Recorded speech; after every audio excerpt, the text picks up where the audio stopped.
Komisi Pemberantasan Korupsi, KPK, mengumumkan laporan harta kekayaan penyelenggara negara, LHKPN, menteri hingga pejabat setingkat menteri dari Kabinet Merah Putih pimpinan Prabowo Subianto dan Gibran Rakabuming Raka. Deputi Pencegahan dan Monitoring KPK, Pahala Nainggolan, mengatakan ada 124 menteri di Kabinet Merah Putih yang wajib melaporkan harta kekayaannya.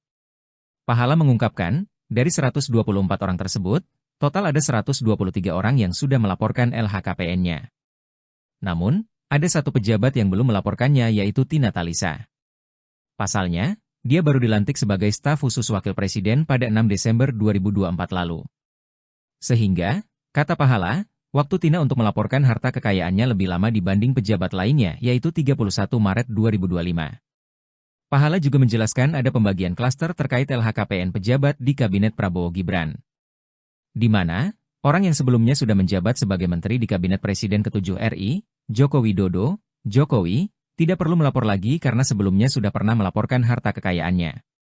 Dia menegaskan, bagi menteri di Kabinet Prabowo yang sebelumnya sudah pernah menjabat di era kepemimpinan Jokowi, maka wajib melaporkan harta kekayaannya kembali pada 31 Maret 2025.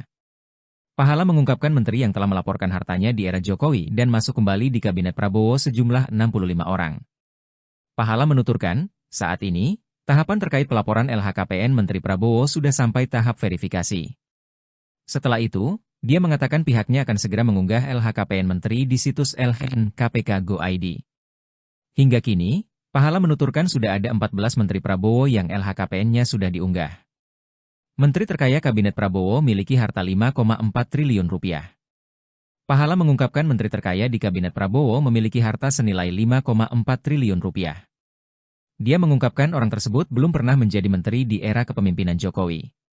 Terkait sosok menteri terkaya tersebut, Pahala tidak membeberkan namanya. Di sisi lain, Pahala menuturkan rata-rata menteri, reguler, memiliki harta di kisaran 187 miliar rupiah. Sedangkan, menteri yang sebelumnya belum pernah melaporkan LHKPN memiliki rata-rata harta kekayaan mencapai 227 miliar rupiah.